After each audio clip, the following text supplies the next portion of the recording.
ప్రభునందు ప్రియులైన మీ అందరికీ మరొకసారి మా హృదయపూర్వకమైన శుభాభివందనాలు. దేవుడు మిమ్మల్ని ఆశీర్వదించునుగాక.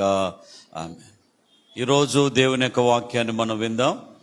దయచేసి చూడండి, మార్కు సువార్త మొదటి అధ్యాయము. మార్కు సువార్త మొదటి అధ్యాయంలో 17వ వచనాన్ని మనం చదువుకుందాం. మార్కు సువార్త మొదటి అధ్యాయము 17వ వచనం. యేసు, నా వెంబడి రండి, నేను మిమ్ములను మనుషులను పట్టు జాలరుగా వారితో చెప్పాను. దేవుడికి స్తోత్రం, హల్లెలూయా. వెంటనే వారు ఏం చేశారు? తమ వలలు విడిచి ఆయనను వెంబడించిరి. దేవునికి స్తోత్రం కలుగును గాక. హల్లెలూయా. నా ప్రియమైన దేవుని బిడ్డలారా, ఈ చదువుబడిన వాక్యాన్ని మన ఆత్మీయ క్షేమాభివృద్ధి కొరకు మనం ధ్యానం చేద్దాం. బాగా వినాలి. వింటే ఏమొస్తుంది?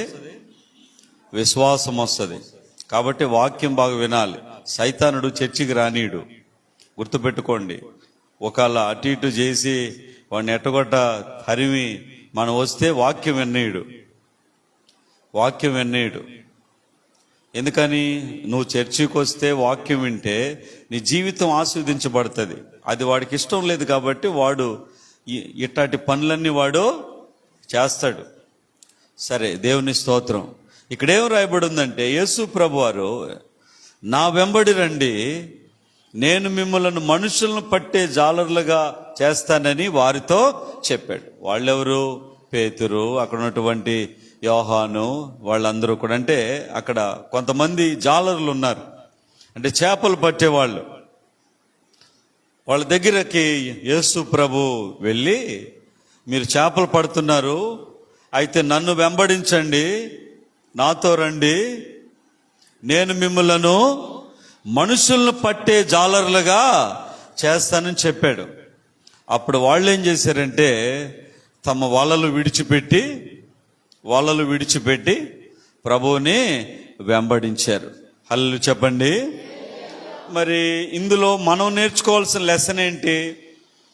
మనం నేర్చుకోవాల్సిన పాఠం ఏంటి? మీకు తెలుసా? మన జీవితమే మనకి చాలా పాఠాలు నేర్పిస్తుంది. కొంతమంది నేర్చుకోరు, ఏమండి, ఎప్పుడు అట్నే ఉంటారు. జీవితం చాలా పాఠాలు నేర్పిస్తుంది. మనం కొంతమందిని బాగా నమ్ముతాం, వాళ్ళు మనల్ని మోసం చేస్తారు.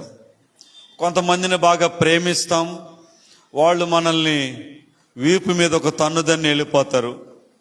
కొంతమందిని బాగా మనము సహాయం చేస్తాం, వాళ్ళు మన దగ్గర సహాయం బాగా పొందుకొని మనకి లేనప్పుడు మనల్ని చేయొదిలేస్తారు.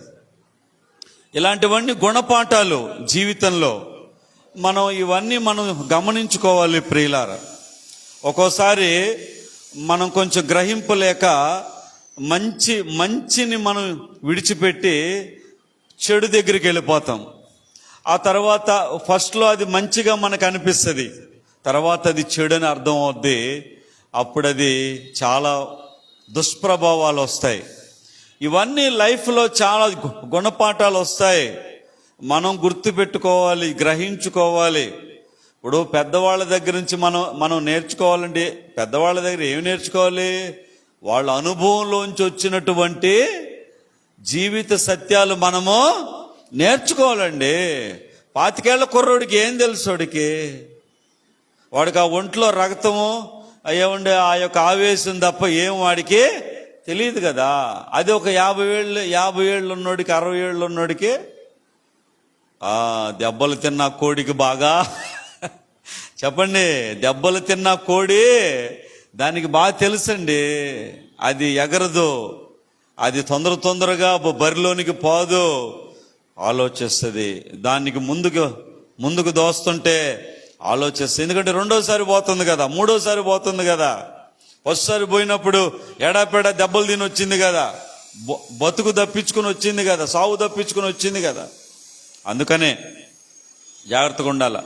ఇప్పుడు ఈ చదువుబడిన వాక్యాన్ని చూసి మనం ఏం నేర్చుకుందాం అని అంటే, అక్కడ యేసు ప్రభువారు కొంతమందిని అన్నాడు, బాగేనాల, నా ఎంబడి రండి, నాతో రండి, నన్ను వెంబడించండి, నేనేం చేస్తాను, మిమ్మల్ని మనుషులను పట్టే జాలర్లుగా చేస్తానన్నాడు. హల్లెలూయా చెప్పండి. అప్పుడు వాళ్ళు ఏం చేశారు, సరే ప్రభు అని చెప్పి ఆ వలలు వదిలిపెట్టేసి ఆ పడవలో వలలన్నీ ఆ సామాన్లన్నీ వదిలేసేసి యేసు ప్రభుని వెంబడించారు. ఇప్పుడు మనం ఏం నేర్చుకోవాలంటే, యేసు ప్రభుని మనం కూడా వెంబడిస్తున్నాం కదా, మనం కూడా మనకున్న వలలు వదిలేయాల. మనకేం వలలు ఉన్నాయి? పాపం అనే వల ఉంది. పాపం అనే వల ఉంది ప్రియులారా. వల అనేది పాపానికి గుర్తు. వల అనేది చెప్పండి పాపానికి గుర్తు. ఎవడైనా ఒక అబ్బాయి బాగా నాజూగ్గా ఉన్నాడు అనుకో, వల వేస్తారు. ఒక అమ్మాయి బాగా చక్కగా అట్టిట్టుందనుకో, వల వేస్తారు. అంటే వల వేస్తారు. వల అనేది అది మోసానికి గుర్తు కదా. ఇప్పుడు పైన ఆకాశంలో ఎగిరే పక్షులకి కింద ఏం చేస్తాడు వేటగాడు? వల వేస్తాడు. వల వేసి చెట్టు దగ్గరికి పోయి వాడు కూర్చుంటాడు. అప్పుడు ఆకాశంలో ఎగిరే పక్షులు అది వలని తెలియక అక్కడ విత్తనాలు ఉన్నాయని వచ్చి వాళ్తాయి, చిక్కిపోతాయి. కాబట్టి వల అనేది పాపము. యేసు ప్రభుని వెంబడిస్తే మనము పాపాన్ని విడిచిపెట్టి వెంబడించాలి. ఆమెన్ చెప్పండి. పాపమును వెంబడిస్తూ యేసు ప్రభుని వెంబడిస్తే అది కుదిరే పని కాదు ప్రియులారా, కుదిరే పని కాదు. పాపాన్ని విడిచిపెట్టి యేసు ప్రభుని వెంబడించాలి. ఏమండి, నీ యొక్క చీకటిని విడిచిపెట్టి యేసు ప్రభుని వెంబడించాలి. ఏమండి, నువ్వు చేస్తున్న అక్రమాలు విడిచిపెట్టి యేసు ప్రభుని వెంబడించాలి. పాపాన్ని వదిలిపెట్టి యేసు ప్రభుని వెంబడించాలి. అంతేగాని అయ్యా ప్రభుని వెంబడిస్తాను కానీ పాపం కూడా రవంత నేను చేసుకుంటానంటే ఇది అది కుదిరేది కాదు ప్రియులారా. కాదు. పాపాన్ని వదిలిపెట్టాలి, అక్రమ సంబంధాలు వదిలిపెట్టాలి, అక్రమ సావాసాలు వదిలిపెట్టాలి, దేవుడికి ఇష్టం లేని పనులు వదిలిపెట్టాలి, సిగరెట్లు వదిలిపెట్టాలి, గుట్టకా ఖైనీలు వదిలిపెట్టాలి, మత్తు పదార్థాలు వదిలిపెట్టాలి, తాగుడు వదిలిపెట్టాలి, ప్రతి విధమైన శరీర సంబంధమైన పాపాలు వదిలిపెట్టాలి. వదిలిపెట్టి విడిచిపెట్టి యేసు ప్రభుని వెంబడించాలి. అలా కాకుండా ఇది చేస్తాను అది చేస్తానంటే సెట్ కాదు ప్రియులారా, సెట్ కాదు. నా ప్రియమైన దేవుని బిడ్డలారా, ఇక్కడేం రాయబడిందంటే వాళ్ళంట తమ వలలు వదిలిపెట్టి చెప్పండి వలలు వదిలిపెట్టి యేసు ప్రభుని వెంబడించారు. చాలా మంది ప్రియులారా సిటీస్లో తాగుతూ ఉంటారు, చర్చికి పోతూ ఉంటారు. చాలా భయంకరమైన విషయాలు. చర్చిలోనే అక్రమ సంబంధాలు పెట్టుకుంటారు. మళ్ళీ ఆమె వస్తుంది, ఆయన వస్తాడు. అంటే ఇది చాలా భయంకరమైన దుర్మార్గమైన పరిస్థితులు. మళ్ళీ అన్ని పాపాలన్నీ విచ్చలవిడిగా లెక్కలేనితనంగా అన్ని చేస్తుంటారు. సినిమాలకు వెళ్ళిపోతారు, షికార్లకు వెళ్ళిపోతారు, పాపం చేస్తూ ఉంటారు, అన్ని చేస్తూ ఉంటారు. ఏ భయం భక్తి ఏమీ లేదు. మళ్ళా మందిరాలకు వెళ్తూ ఉంటారు, కానుకలు ఇస్తూ ఉంటారు. ఏ మాత్రం కూడా జంకులే బొంకు లేదు ప్రియులారా. అంటే వాళ్ళు వలలు విడిచిపెట్టకుండా దేవుణ్ణి వెంబడిస్తున్నారు. వలలు విడిచిపెట్టకుండా దేవుని వెంబడిస్తున్నారు. ఆ మధ్యన నేను యవన ప్రాయములో ఉన్నప్పుడు ఒక తల్లి సాక్ష్యం చెప్పింది ఒక పెద్ద మీటింగ్లో. ఆమె ఏం చెప్పిందంటే వినండి బాగా. ఆమె అంట నీట్గా రెడీ అయ్యి, పెద్ద ఆఫీసర్ మాదిరిగా రెడీ అయ్యి, నీట్గా ఏదో ఒక టీచరు లేకుంటే ఒక మేడం మాదిరిగా రెడీ అయ్యి బస్ స్టాండ్కి వెళ్ళేదంట. బస్ స్టాండ్లో బస్సు కోసం వెయిట్ చేసిన మంచి బ్యాగు, మంచి గోల్డ్, మంచిగా బాగా మంచి శారీగిరి కట్టుకొని మంచిగా నీట్గా రెడీ అయ్యి బస్ స్టాండ్ పోయేది. బస్ స్టాండ్ పోయి అక్కడ ఉండేది ప్రియులారా, బస్సు కోసం వెయిట్ చేస్తున్నట్టుగా. అప్పుడు ఆమె ఏం చేసేది, కొంతమంది ఇళ్లల్లో తల్లిదండ్రులకి మీద ఏదో అలిగి బాధ పెట్టుకొని కొంతమంది ఆడపిల్లకాయలు బస్ స్టాండ్కి వస్తుంటారు. మొగుడు మీద అలిగి బాధ పెట్టుకుని కొంతమంది బస్ స్టాండ్కి వస్తుంటారు. అప్పుడు అటోళ్ళని చూసి గమనించి వాళ్ళ ముఖాన్ని అంతా చూసి మరి ఇదేదో తప్పిపోయిన కేసు అని చిన్నగా పోయి ఆమె దగ్గరికి వెళ్ళి కూర్చునేది, ఆమెతో మాటలు కలిపేది, ఏమ్మా ఎక్కడికి వెళ్ళాలనేది, ఏనాయనా ఏందనేది, అట్ట పోయి డ్రింక్ తాగుదామని చిన్నగా డ్రింక్ ఇప్పించేది. అట్లా ఆమెతో బాగా మాటలు పెంచుకొని ఆ యొక్క బాగా అప్పటికప్పుడే ఆ మాటలు బాగా ప్రేమ చూపించినట్టు చూపించి ఆమె సంగతులన్నీ తెలుసుకునేది. అవునమ్మా అట్ట చేశారా నిన్ను, మీ అమ్మోళ్ళు అట్ట తిట్టారా, వద్దొద్దులే అని చెప్పేసి, ఇదిగో ఇక్కడే మా ఇల్లు ఉంది రామ్మా, ఈరోజు నాకు కూడా బస్సు రాలేదులేమ్మా అని చెప్పేసి చిన్నగా ఇంటికి తీసుకెళ్లేదంట ప్రియులారా. ఆడవాళ్ళనే ఇంటికి తీసుకెళ్ళి చిన్నగా 1 రోజు 2 రోజులు అటు ఉంచుకొని వాళ్ళని ఏం చేసేదంటే వేశ్యా వృత్తిలోనికి వాళ్ళని దింపేసేది ప్రియులారా. అంటే ఎటువంటి వలేస్తుందో చూడండి. వేశ్యా వృత్తికి వాళ్ళని అమ్మేసేది ప్రియులారా. ఇక ఆ యొక్క వేశ్యా వృత్తిలోనికి వాళ్ళు వెళ్ళిపోయి ఇక ఈమె ఒకసారి ఏమండి సింగిల్ పేమెంట్ తీసేసుకుని వచ్చేస్తుంది. ఇక వాళ్ళు ఇక లోపల బంధించేసి ఇక ఆ పని చేయడానికి ఆమెను నిత్యం ఇక వాడుకుంటా ఉంటారు. ఇక ఆమెకు ఇంటికి బాలేదు, ఎక్కడికి బాలేదు, ఏం చేయలేదు. ఆ విధంగా నేను భయంకరమైన వలలు వేసేదాన్ని, నేను ఎంతో మంది జీవితాలను వలేస్తున్నాను. ఇదిగో ఇప్పుడు నా కుటుంబమే సర్వనాశనం అయిపోయింది, నా బిడ్డలే సర్వనాశనం అయిపోయారు అని చెప్పి ఇదిగో నా పాపాన్ని నేను ఒప్పుకుంటున్నానని ఒకరోజు ఆమె సాక్ష్యం చెప్పింది ప్రియుల. అంటే వల అనేది పాపము. ఒక యవనస్తుడు బాగా చక్కగా ఉంటే వలేస్తుంటారు. యవనస్తురాలు చక్కగా ఉంటే వలేస్తుంటారు. ఈ లోకము వల వేసేది, వలేసి పట్టుకుంటది. బహు జాగ్రత్తగా ఉండాలి. అందుకే ఆ వలలన్నీ వదిలిపెట్టి యేసయ్యను చెప్పండి యేసయ్యను వెంబడించాలి. చాలా మంది వలలో చిక్కిపోయి ఉన్నారు. బంగారు భవిష్యత్తు పాడు చేసుకోవడానికి, బంగారు జీవితం నాశనం చేసుకోవడానికి వలలో చిక్కిపోయి ఉన్నారు. తాగుబోతనము, మత్తు పదార్థాలు, శరీర సంబంధమైన కార్యాలు, అనేకమైన వలలు పడిపోండే వాళ్ళకి. ప్రియ దేవుని బిడ్డలారా, వలలు వదిలిపెట్టి యేసయ్యను వెంబడించాలి. హల్లెలూయా చెప్పండి. అందుకే మందిరం అంటే బతుకులు బాగు చేసేది, మందిరం అంటే జీవితాలు కట్టబడేది. ఇక్కడ ప్రియులారా, జీవితాలు కట్టబడే మందిరానికి మానేసి మీ జీవితాలు ఎట్ట కట్టబడతాయి, మీ బతుకులు ఎట్ట కట్టబడతాయి? ఇక్కడ ఏమండి చదువు, యూనివర్సిటీకి పోతే చదువు వాళ్ళు చెప్పేది, జిమ్కు పోతే ఇదిగో ఇట్ట పరిగెత్తాలి, ఇట్ట చేయాలి వాళ్ళు చెప్తారు. ఏమండి డాక్టర్ కాడికి పోతే ఇది తినాలి అది తినకూడదని ఆయన చెప్తాడు.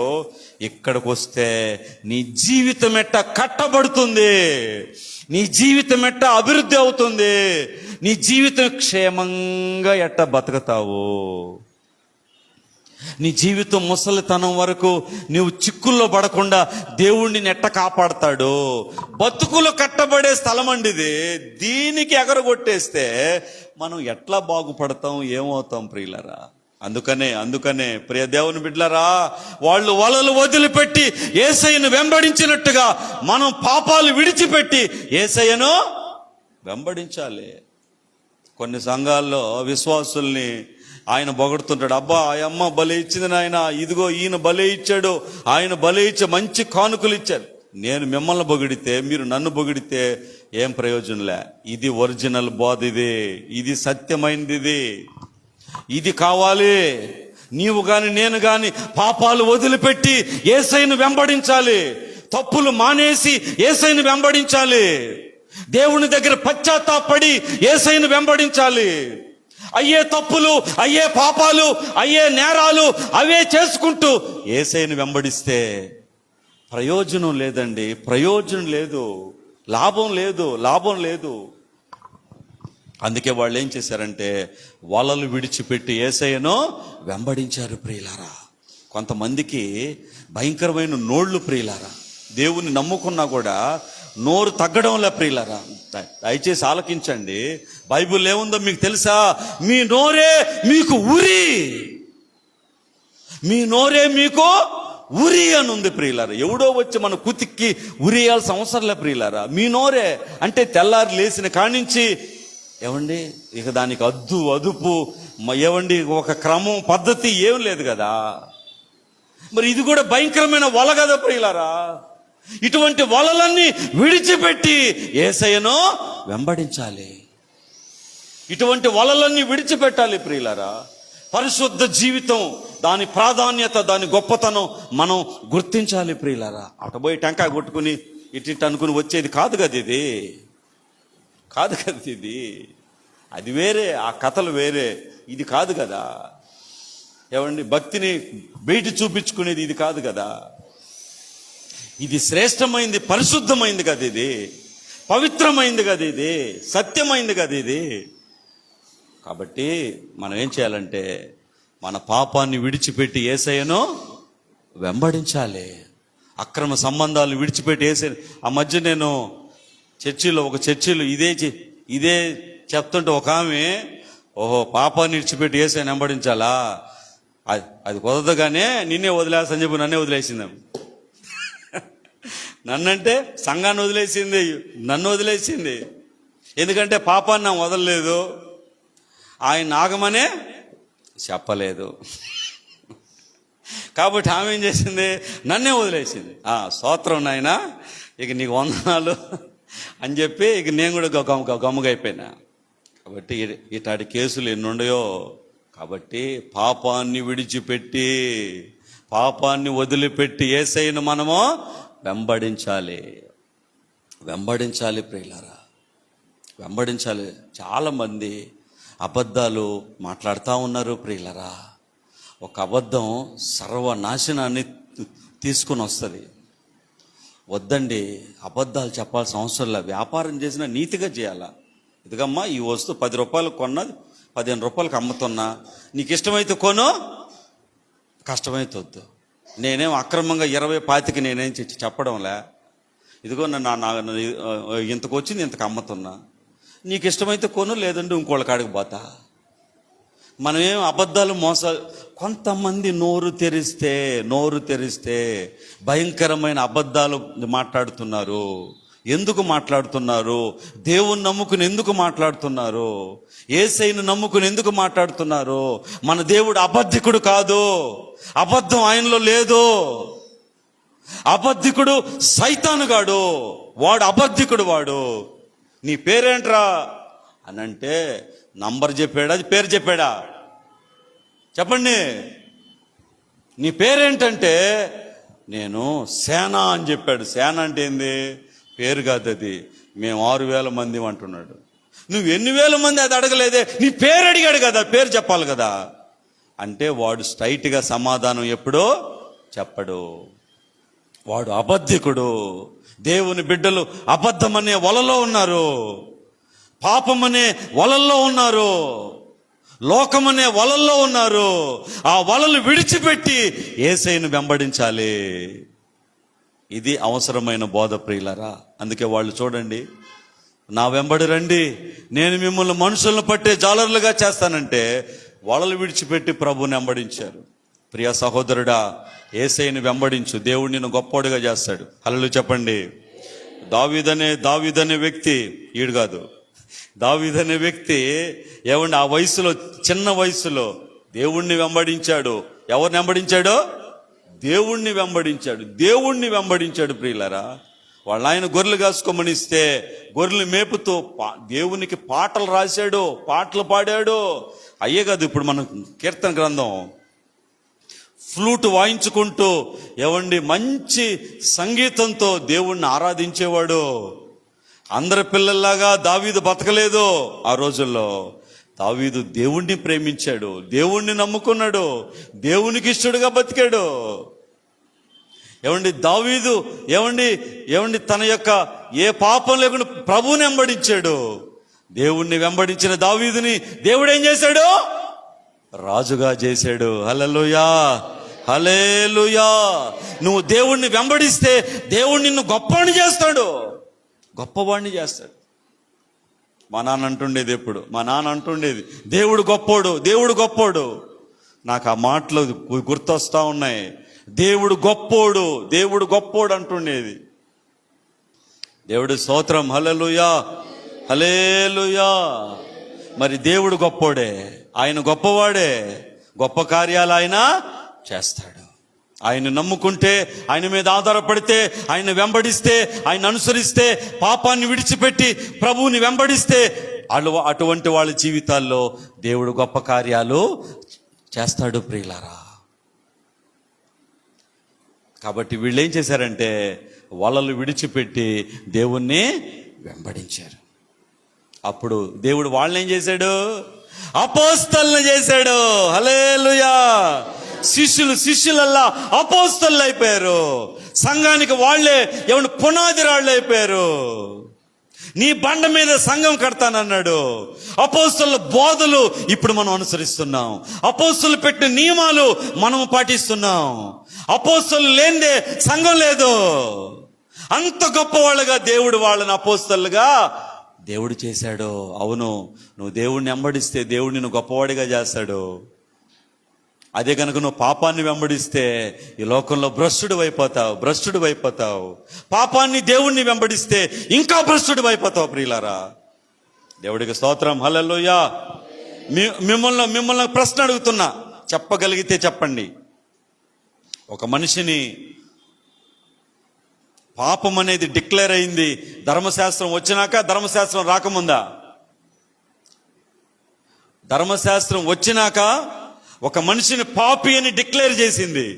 నువ్వు పాపివి అని డిక్లేర్ చేసింది ధర్మశాస్త్రం వచ్చినాక, ధర్మశాస్త్రం రాకముందా? చెప్పండి గట్టిగా. ఏమ్మా నువ్వు? అందరూ రాకముందేనా? ధర్మశాస్త్రం వచ్చినాకే నువ్వు పాపివని డిక్లరేషన్ వచ్చింది ప్రియులారా. ఎట్లా అంటే ధర్మశాస్త్రంలో ఏముంది? 10 ఆజ్ఞలు ఉన్నాయి. నువ్వు వ్యభిచరించకూడదు, దొంగతనము నువ్వు చేయకూడదు, ఇతరుల సొత్తేమీ దోచుకోకూడదు, విగ్రహారాధన చేయకూడదు, అబద్ధము చెప్పకూడదు. ఈ ఆజ్ఞలు వచ్చిన తర్వాత మనిషికి ఏమండి ఇది అంటే ఇప్పుడు పాపము అతను ఎప్పుడైతే అవి చేశాడో ధర్మశాస్త్రమును బట్టి అతను పాపిగా డిక్లరేషన్ అయిపోయింది. అదే ధర్మశాస్త్రం లేనప్పుడు, అయ్యా నాకు తెలీదయ్యా, నాకేం తెలీదయ్యా, ఏం ఆజ్ఞలు నియమాలు ఏం లేవు కదయ్యా, నాకేం తెలియదంటే సరేలే ఓకేలే అంటే ధర్మశాస్త్రం అనేది మనిషిని ఇంకా పాపములోకి పాపిగా మార్చడానికి నెట్టివేసింది.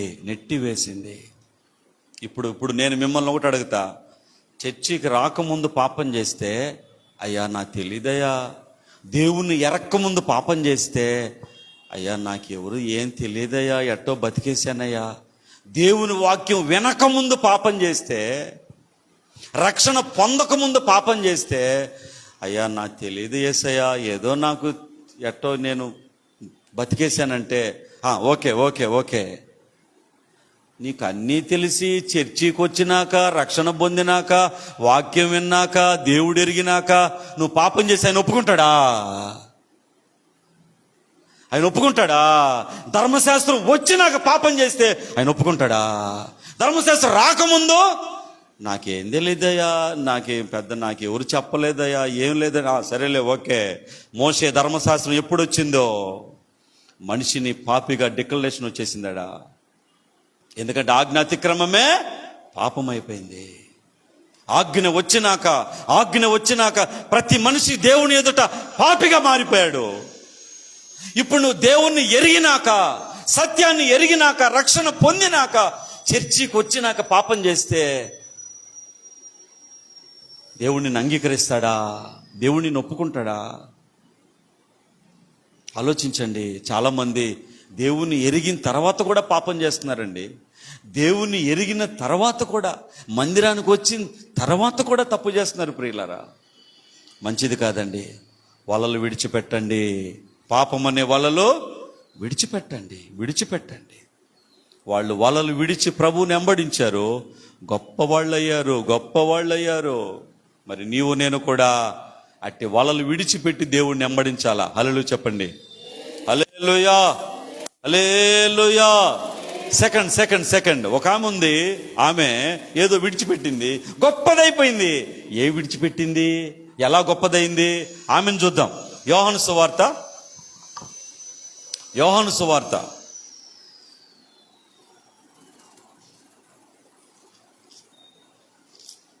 4వ అధ్యాయము.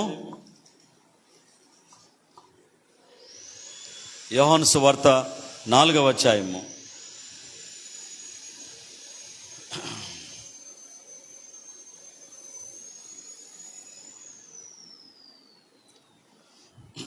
ముప్పై 39వ వచనం.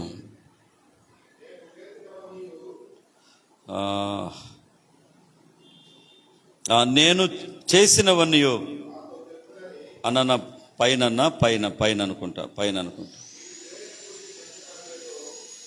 అన్న ఒక్క నిమిషం అన్న పైన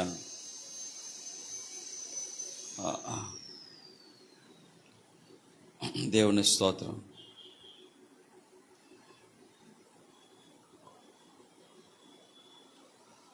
రాబడింది.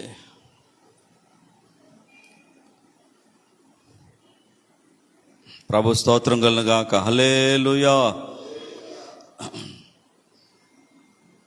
28వ వచనం. ఆ స్త్రీ తన కొండ విడిచిపెట్టి ఊరిలోనికి వెళ్ళి, మీరు వచ్చి నేను చేసినవన్నీ నాతో చెప్పిన మనుషుని చూడుడి, ఈయన క్రీస్తు కాడా అని ఆ ఊరి వారితో చెప్పగా, వారు ఊరిలో నుండి బయలుదేరి ఆయన యొద్దకు వచ్చుచుండే. దేవుని స్తోత్రం కలుగుగాక. హల్లెలూయా. ఇక్కడ ఒక స్త్రీ ఉంది, ఆమె పేరు తెలీదు. ఆమె గురించి ఏమి రాయబడిందంటే సమరయా స్త్రీ. ఈ సమరయా స్త్రీ భయంకరమైన వలలో చిక్కుకుంది ఈమె. అయితే ఒకరోజు యేసు ప్రభు ఆమెను దర్శించాడు. ఆమె ఏం చేసిందంటే తన కొండను విడిచిపెట్టి, ఇక్కడ కొండను విడిచిపెట్టింది ఆమె. ఆ కొండ పాపానికి గుర్తు, ఆ కొండ తన బ్రతుకి గుర్తు. ప్రియులారా, ఏమండి, ఆ కొండ అనేది తాను చేస్తున్నటువంటి పాపానికి, చీకటికి గుర్తుగా ఉంది. ఆమె ఏం చేసిందంటే ఆ కొండను విడిచిపెట్టి ఆమె ఊర్లోనికి పోయి సువార్త చెప్పడానికి వెళ్ళింది. ప్రియులారా, ఊర్లోనికి వెళ్ళి సువార్త ఆమె చెప్పడానికి వెళ్ళింది. ఆమె అంటుంది, అయ్యా, నేను చేసినవన్నీ నాతో చెప్పిన వ్యక్తి ఇదిగో, ఇతను కాదా, క్రీస్తు కాడా, మెస్సయ్య కాదా, రండయ్యా అని ఆమె చెప్పగానే, ప్రియ దేవుని బిడ్డలారా, అప్పుడు ఆ ఊర్లో వాళ్ళందరూ కూడా ఆమె చెప్పిన మాటిని ప్రభు దగ్గరికి వచ్చేశారు. బాగా వినాలి. అసలు ఈమె ఎవరో మీకు తెలుసా? భయంకరమైన వ్యభిచారి ఈమె. ఈమె చేస్తున్న వ్యభిచారాన్ని బట్టి ఊర్లో వాళ్ళందరూ ఈమెను వెలివేశారు. ఏం చేశారు? ఈమెను వెలివేశారు. నువ్వు మా తల్లి, మా ఊర్లోకి నువ్వు రావద్దు, మా కాపురాలు నువ్వు పాడు చేయొద్దు, నువ్వు రావద్దు నువ్వని ఊర్లోంచి వెళ్ళేశారు ఈమెని. వెలివేయబడిన స్త్రీ మిటమిట మధ్యాహ్నం మంచినీళ్ళ కోసం వస్తే ఆమె దగ్గరికి యేసు ప్రభు వచ్చి సువార్త ఆయన చెప్పినప్పుడు, ఆమె చేస్తున్న పాపమంతా ప్రభు బయట పెట్టినప్పుడు వెంటనే ఆమె ఏం చేసిందంటే తన కొండను విడిచిపెట్టి ఊర్లోనికి వెళ్ళి, నేను చేశానో, ఎట్ట బతికానో, ఏ విధంగా ఉన్నానో అన్నీ నాతో చెప్పిన మనిషి ఇదిగో ఆయన ఉన్నాడు, ఆయన మెస్సే కాదా, క్రీస్తు అంటే రండి బాబు రండి అనగానే ఆ ఊర్లో వాళ్ళందరూ ఆమె మాటిని అందరూ వచ్చేసారు. ప్రియులారా, బాగినాలి. ఇప్పుడు దీన్ని బట్టి ఏం అర్థం చేసుకోవాలి, ఏమి గ్రహించాలి, లెసన్ ఏమి నేర్చుకోవాలి? వినాలి. వెలివేయబడిన స్త్రీ మాట ఎవరింటారు? కానీ వాళ్ళు ఎందుకు ఈయనొచ్చారు? ఎందుకు వచ్చారంటే ఆ వెలివేయబడిన స్త్రీ ఇప్పుడేం చేసింది? కొండను వదిలేసింది, అంటే పాపాన్ని వదిలేసింది. ప్రియమైన బిడ్డలారా, నీవు పాపాన్ని వదిలేస్తే నీకు గౌరవం పెరగద్ది, పాపాన్ని వదిలేస్తే నీకు మర్యాద పెరగద్ది, పాపాన్ని వదిలేస్తే నీకు సమాజంలో విలువ వస్తుంది. పాపాన్ని వదిలేస్తే నీకు సమాజంలో గొప్పతనం వస్తుంది. ఆ పాపం అనే బురదలో బతికితే నీకెవడు విలువ ఇస్తాడు? నిన్నెవడు దగ్గరకు తీస్తాడు? నిన్నెవడు నీకు జాలి చూపిస్తాడు? మంచి వాడా తీసే. ఇప్పుడు వెలివేయబడిన ఈ స్త్రీ పోయి, అయ్యా నేను చేసినవన్నీ నాకు చెప్పిన వ్యక్తి అక్కడ ఉన్నాడయ్యా అని చెప్పంగానే వాళ్ళు ఎందుకు వచ్చారు? అసలు వెలేసింది వాళ్ళే అయిపోయినాయి. వెలేసిందే వాళ్ళే అయిపోయినాయి. నువ్వు ఐదుగురు పురుషులతో ఉన్నావు. నువ్వు ఇప్పుడు నీ ఇంటికాడ ఉన్నాడు కూడా నీ మొగుడు కాదు. నీ ఇంటికాడ ఉన్నాడు కూడా నీ భర్త కాదంటే వేరే వాళ్ళ భర్తను నీ ఇంట్లో పెట్టుకుని ఉన్నావు.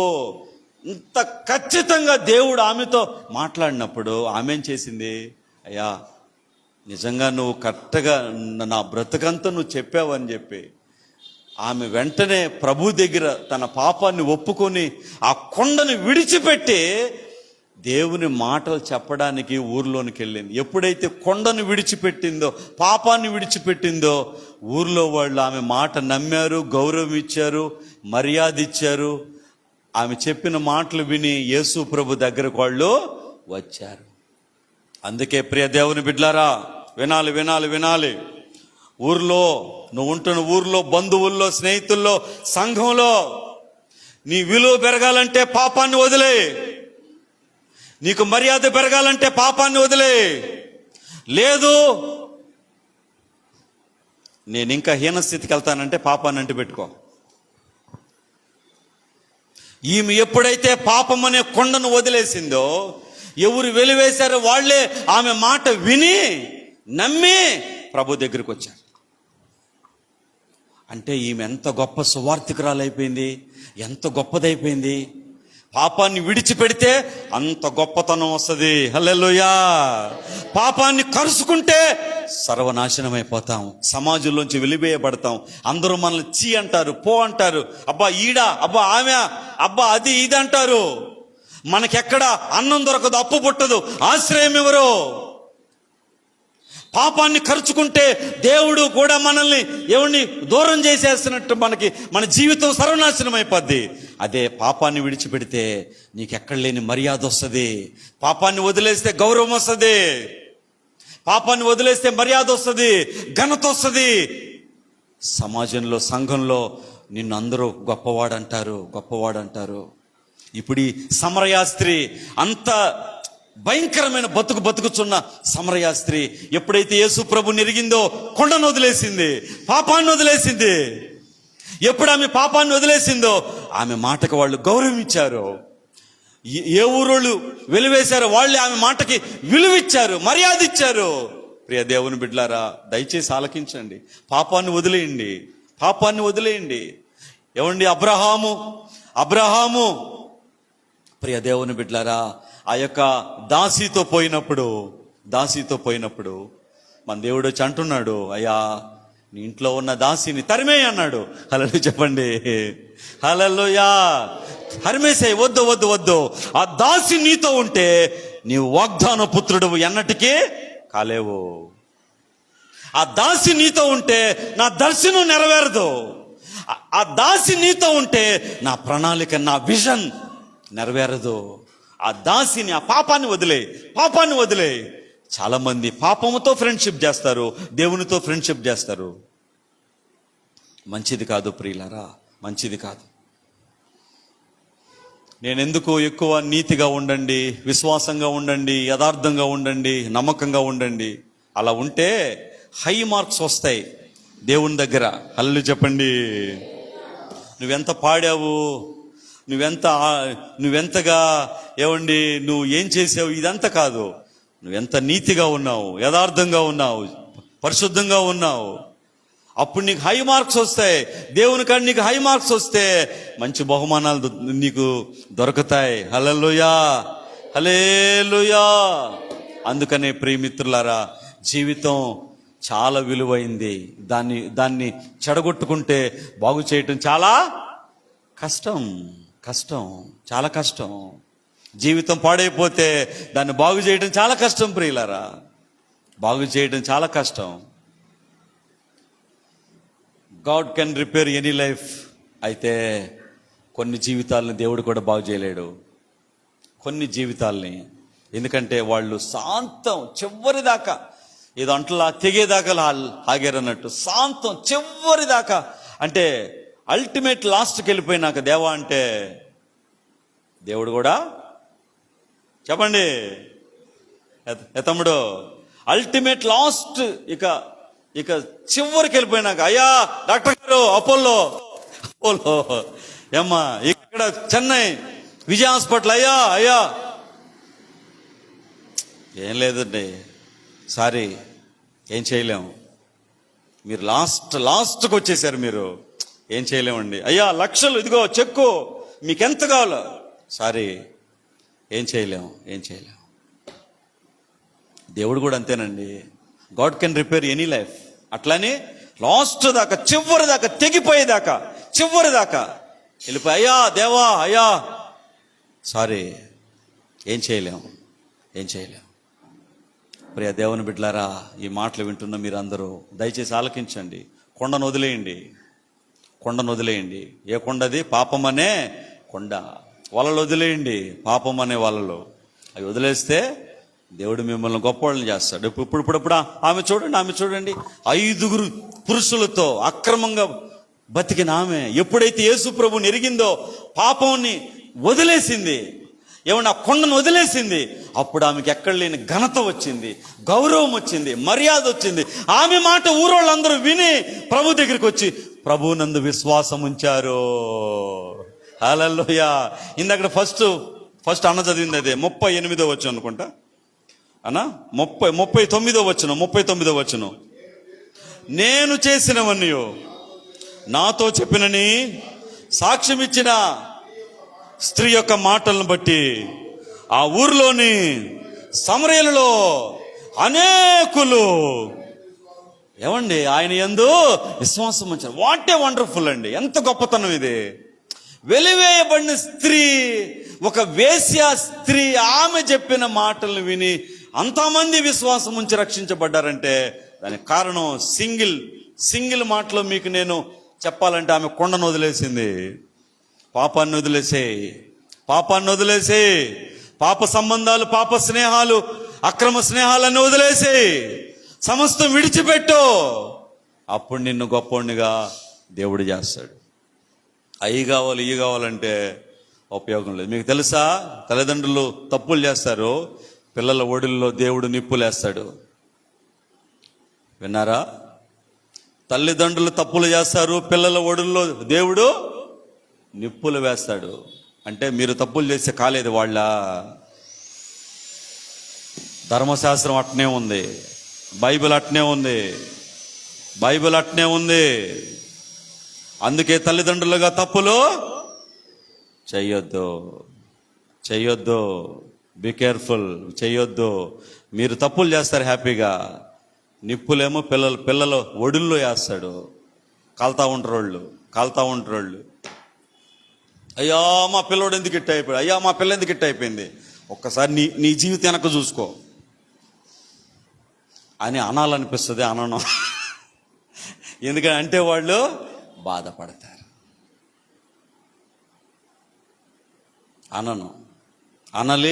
అనకూడదు. ఆ యొక్క వాతావరణంలో అనలేం కదా. ఎందుకయ్యా మా పిల్లోడు ఇట్ట అయిపోయాడు, మా పిల్ల ఎందుకు ఇట్ట అయిపోయింది, చూసుకనక్కే నువ్వు చేసింది తప్పు, నిప్ప ఒళ్ళో దేవుడే వేసాడు, ఆమె కాలుతా ఉంది. అందుకే తల్లిదండ్రులుగా మనము తప్పులు చేయకూడదు.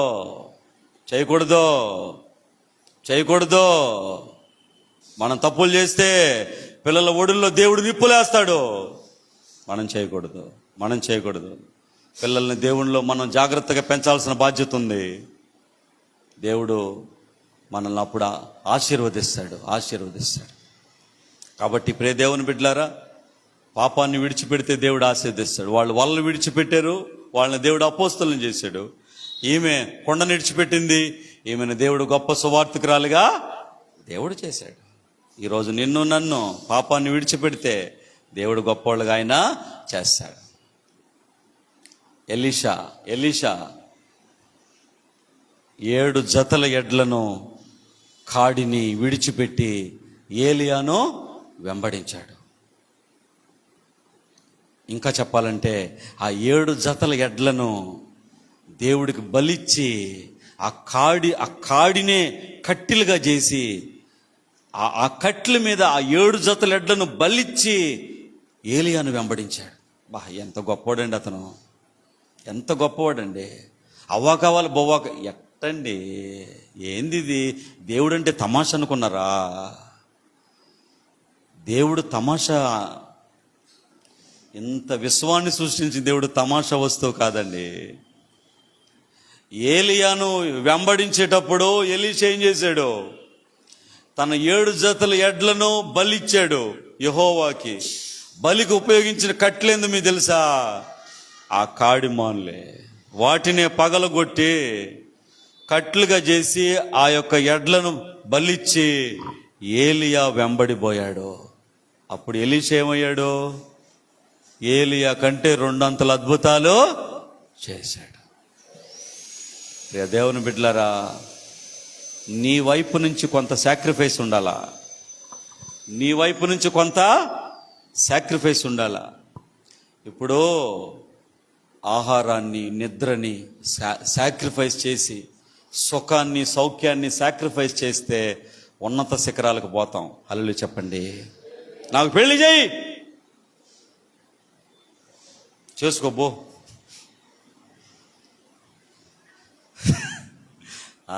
అప్పుడు ఉన్నత స్థానానికి వెళ్తావా? అయితే గీతే మొగుడు వస్తాడు, పిలకాల పడతారు, అయిపోద్ది చరిత్ర. ఏముండదు. నిద్రని, ఆహారాన్ని, శరీర సుఖాల్ని మనం సాక్రిఫైస్ చేస్తే ఉన్నత శిఖరాలకు పోతాం. నీ వైపు నుంచి కొంత సాక్రిఫైస్ ఉంటేనే దేవుడు నిన్ను ఆశీర్వదిస్తాడు. హల్లెలూయా చెప్పండి. అతను ఎడ్లను బలిచ్చి ఆ ఎడ్లకు బలి ఇవ్వటానికి కట్టెలుగా ఆ కాడిమానుల్ని నరికి ఉపయోగించి దేవుడికి బలిచ్చి ఏలియాను వెంబడించాడు. అప్పుడు ఎలీషా ఏలియా కంటే double power, double anointment, double అభిషేకం, డబుల్ వండర్స్, 2 అద్భుతాలు. అంటే గురువు కంటే శిష్యుడు ఇంకా గొప్పవాడైపోయాడు. అసలు ఎంత గొప్పవాడైపోయాడు అంటే ఎలీషా మట్టయిపోయి అతని ఎముకలకి శవం తగిలితే శవం లేచి కూర్చున్నాడు. ఇంత పవర్, ఇంత శక్తి ఎక్కడి నుంచి వచ్చిందంటే అతను సాక్రిఫైస్ ఆయన చేశాడు. ఆ 7 జతల్ని అమ్ముకుంటే డబ్బులు రావా? దైవజనుని వెంబడిస్తున్నాడు, అయ్యా ఈ అమ్ముకున్న వస్తా, డబ్బులు రావా?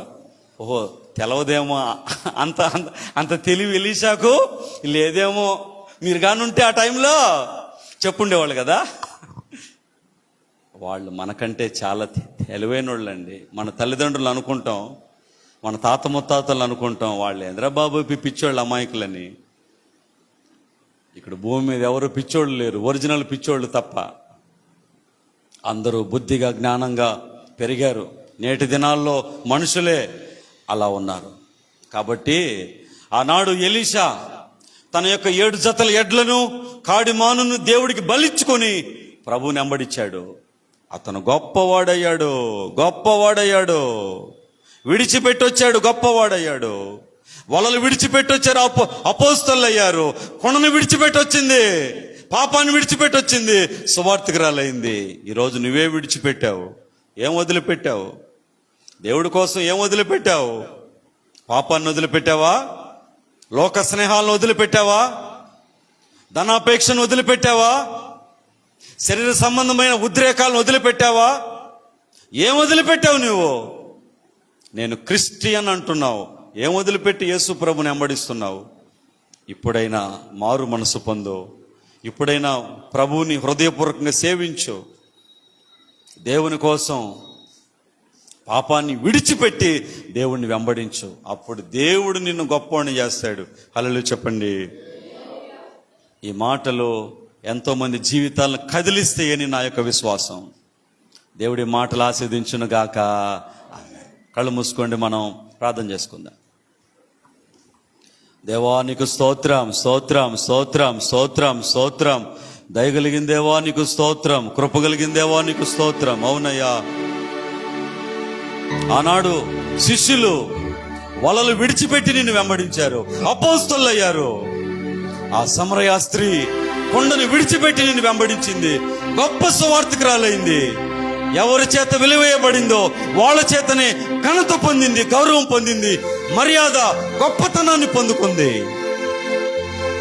ఆనాడు ఎలీషా 7 జతల ఎడ్లను కాడిమానుని నీకు బలిచ్చి సమస్తం విడిచిపెట్టి నిన్ను వెంబడించాడు. చరిత్రలో గొప్ప ప్రవక్త అయ్యాడు, 2 అభిషేకాన్ని పొందాడు. ఈరోజు మా పాపాలు విడిచిపెట్టి నిన్ను వెంబడించాలి, మా అతిక్రమాలు విడిచిపెట్టి నిన్ను వెంబడించాలి, గర్వాన్ని విడిచిపెట్టి నిన్ను వెంబడించాలి, అహంకారాన్ని విడిచిపెట్టి నిన్ను వెంబడించాలి. డబ్బు గర్వం, బలముందనే గర్వం, మనుషులున్నారనే గర్వం, ఈ యొక్క గర్వాన్ని విడిచిపెట్టి నిన్ను వెంబడించాలి. దేవా కనికరించండి, సహాయం చేయండి. మమ్మల్ందరినీ మీ యొక్క సన్నిధిలో బలపరచమని కృతజ్ఞతలు చెప్తూ యేసు నామములో వేడుకుంటూ ప్రార్థన చేస్తున్నాము పరమ తండ్రి. ఆమేన్.